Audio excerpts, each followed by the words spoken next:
terang, sebuah kata yang bagi kita di sini terasa sangat mengasyikkan. Sebab cuma permainan, cuma game yang bisa kita mainkan kapan saja kalau kita mau. Bahkan permainan ini dapat menghabiskan waktu kita selama berjam-jam menatap layar ponsel, laptop, ataupun komputer, sambil ditemani dengan minuman dan makanan yang lezat. Sementara bagi saudara-saudara kita di Palestina, di Gaza, siapapun mereka, apapun agamanya, perang telah mengubur seluruh mimpi dan masa depan mereka. Sejak perang telah berkecamuk, ribuan anak telah mati terkubur di dalamnya.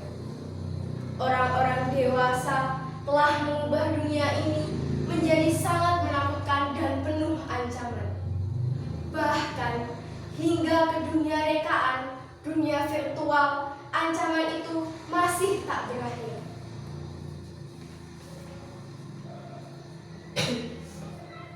Mengapa Tuhan tak menciptakan bumi lain, tanah lain yang hanya dihuni oleh anak-anak, dipenuhi dengan tempat bermain, rumah-rumah tentram, dekat persaudaraan, taman bunga, dan kebun yang selalu berbuah?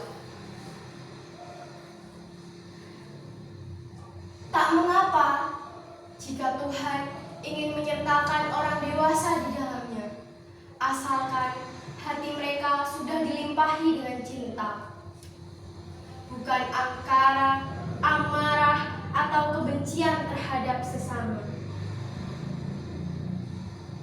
Supaya tak ada lagi anak-anak yang tersakiti, supaya ada yang menjaga mereka ketika gelap malam, supaya mulut-mulut mungil itu tak lagi kelaparan, dan supaya ada yang mendekap mereka ketika kedinginan.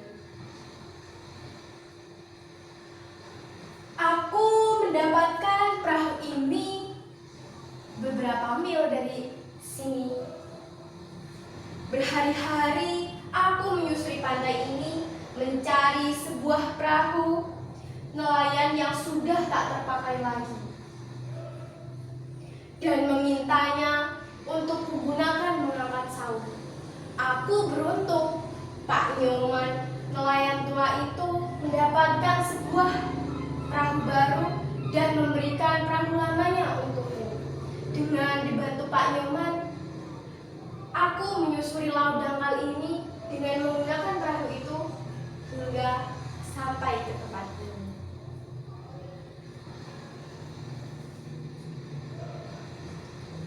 Dan dengan perahu inilah maksudku aku dan teman-temanku, Made, Meilin, Joshua, Christine, Harun, dan Butet, kami akan pergi jauh sekali. Mungkin sekarang kalian diam-diam bertanya, mengapa aku sendirian? Di mana teman-temanku? Sabarlah, pelan-pelan kalian akan mengenal mereka.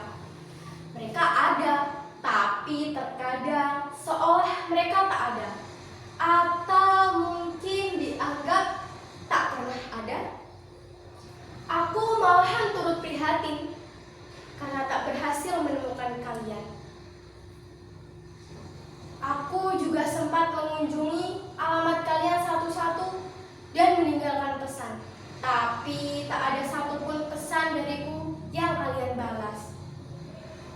Tak mengapa, mungkin aku memang bukan teman yang asyik. Aku introvert, kutu buku, dan tak pernah update soal-soal kekinian yang biasa menjadi keseharian di kampung maya itu. Hingga akhirnya aku menyisih ke pantai ini dan menemukan sebuah ide sederhana, yaitu membuat perahu persaudaraan yang akan berlayar menuju laut lepas ke Gaza. Dan pada saat perahu ini kutampilkan ke media media sosial dan mengajak siapa saja yang ingin pergi ikut berlayar denganku, kalian malah menertawaiku dan menganggapku sakit. Makanya jangan kebanyakan baca novel, berhayal mulu. Kasihan hidup di zaman modern, tapi jiwanya masih nenek moyangku seorang pelaut. Perahu dibuat mancing aja jebol, apalagi mau dipakai berlayar. Urusan Gaza sudah ada sepantasnya ngatur, gak usah ngadi-ngadi. Pelawak, sayang, gak lucu.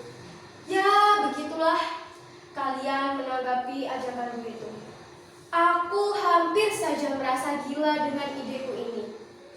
Tapi untunglah pada suatu malam, Made, Joshua, Kristi, Ali, Butet, Harun, dan Melin, teman-teman lamaku datang. Mereka mengunjungiku di pantai ini. Dan pada saat itu, aku sedang tertidur di perahu ini. Idenya sederhana, bermula dari hobiku yang memainkan game peperangan dan rasa kasihan yang tiba-tiba muncul terhadap anak-anak korban perang di Gaza. Aku mengajak teman-temanku untuk berdiskusi dan melakukan sesuatu. Bagaimana kalau kita mengumpulkan dana, barang, atau pakaian, atau apa saja selama 1 bulan, lalu kita bawa pergi berlayar? Begitu kata Melin. Aku akan membuat sebuah lagu cinta untuk anak-anak di Gaza.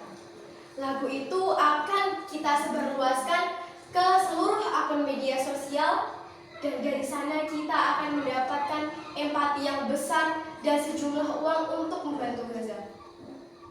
Ide Joshua itu langsung disetujui oleh Butet. Keduanya memang hobi bermusik, tapi Joshua sangat spesial. Ia masih belia, tapi seringkali dipercaya untuk membuat sebuah komposisi kebaktian di gereja. Kini aku membayangkan Joshua seperti mewarisi bakat dari Amadeus Mozart. Lain lagi dengan Ali dan Harun.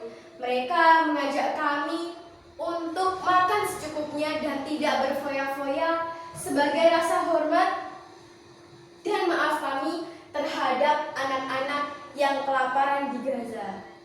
Sedangkan Christine, ia menyarankan kami untuk menulis surat mengirimkannya ke Yerusalem, ke tembok ratapan. Sedangkan aku dan Made, kami mencari sebuah perahu untuk melayarkan seluruh harapan kami. Sudah kulakukan semuanya, semampu-mampuku, sebisa-bisaku, agar melihat teman-temanku bahagia dan bangga karena memiliki aku. Akan kularungkan perahu ini ke laut lepas. Semoga samudra dan cakrawala akan menyimpannya sebagai bisikan cinta. Tuhan pasti akan menjaganya, mengirimkan gelombang dan mengubahnya menjadi doa dan bergema di laut Mediterania. Kami tahu apapun yang kami lakukan ini hanyalah setetes air di tengah samudra penderitaan saudara-saudara kita di sana. Tapi kami ingin sekali ada untuk mereka. Ingin menjadi bagian dari salah satu kebaikan yang dikirimkan Tuhan untuk mereka. Mungkin kami seperti seekor semut yang membawa setetes air untuk memadamkan api yang membakar Ibrahim alaihissalam. Api itu hanya akan lenyap, menguap di hadapan kobaran api. Tapi hanya dengan itu dan hanya dengan cara itulah kami mengungkapkan rasa cinta dan sayang kami terhadap anak-anak yang mati di Gaza. Made, apa kau sudah siap? Kita akan melaut. Perahu itu sudah kuperiksa semuanya. Bagian-bagian yang rapuh juga sudah kutambal dengan lem dan seng. Aku juga membawakan air dari pura pesananmu. Kau tak perlu khawatir, temanku. Aku masih cekatan seperti dulu. Hei, Joshua, Christine, kenapa kalian diam saja di situ? Ayo, akan kutunjukkan apa yang sudah kukerjakan. Lihat, surat-surat Tuhan sudah kukumpulkan. Sebagian ada yang sudah kukirimkan melalui pos, sisanya akan kita bawa pergi ke perahu itu. Ali, Harun, maafkan aku, sahabatku. Aku tak membawakan ketapelmu. Aku pikir kita tak lagi membutuhkannya. Kita akan berada di tengah lautan, melihat matahari timbul dan tenggelam, langit bersih dan cemerlap bintang di hamparan gelap malam. Kalian pasti akan menyukai ini semua. Kau bisa melukis malam, Harun, dan Ali bisa mengaji untuk menjaga kita dari hal buruk dan jahat. Butet, Horasbah, rindu kali aku denganmu. Lama sudah tak mendengar kau menyanyi. Hahaha, rupanya kau masih berlagak seperti penyanyi rock and roll ya. Oh ya, tugasmu di sini adalah menyanyi. Jadi, tiap kali kau melihat kami bosan atau rindu dengan kampung halaman kami, kau harus menyanyi ya. Kau sepakat kan? Apa? Catur? Jangan kau ragukan itu. Aku sudah menyiapkannya di perahu ini. Tapi kau jangan pakai cara Bang Naga Bonar ya. Maylin, ada apa? What? Kamu tak jadi ikut dengan kita? Kenapa, Maylin? Kalau kau tak jadi ikut, siapa yang akan mengatur semua kebutuhan kita? Kita semua tak pandai dalam manajemen dan akuntansi. Siapa yang akan mewakili kita kalau ada orang yang menanyai ini itu? Hanya kau yang menguasai bahasa asing, Maylin. Apa? Kau akan ikut pergi ke Australia dengan orang tuamu? Maylin adalah sahabatku yang tiba-tiba menghilang setelah terjadi sebuah kerusuhan. Made mati karena leukemia. Ia tak tertolong karena ayahnya hanyalah seorang nelayan, Pak Nyoman, yang memberikan perahu ini untukku. Ali dan Harun, keduanya ku kenal dalam Olimpiade Matematika. Setelah 1 tahun mereka kembali ke negerinya, aku sempat melihat mereka tertangkap sebuah kamera di sebuah televisi. Dan pada saat itu aku melihat mereka sedang tertembak di dada ketika menghadang serdadu dengan ketapelnya. Itulah mereka, sahabat-sahabatku, yang mungkin orang-orang tak akan mengenal mereka atau bahkan mungkin tak akan pernah dikenal. Tapi bagiku, mereka masih hidup di dalam benakku dan di dalam hatiku.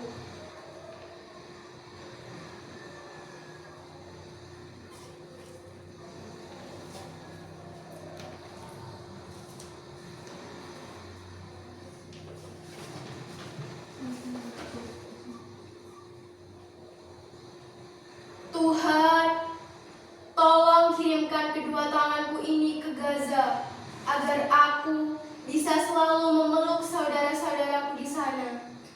Tolong kirimkan kedua kakiku ini ke Gaza agar aku bisa selalu menopang saudara-saudaraku yang terkapar di kota-kota yang hancur terbakar. Tolong kirimkan sepasang mataku ini ke Gaza agar aku bisa menggantikan mata-mata anak yang menangis karena ketakutan dan kehilangan. Tolong kirimkan dadaku ini ke Gaza agar bisa menjadi perisai bagi anak-anak yang diburu mortir dan peluru. Tuhan, Gaza dan ubahlah menjadi roti, agar tak ada lagi anak-anak yang kelaparan.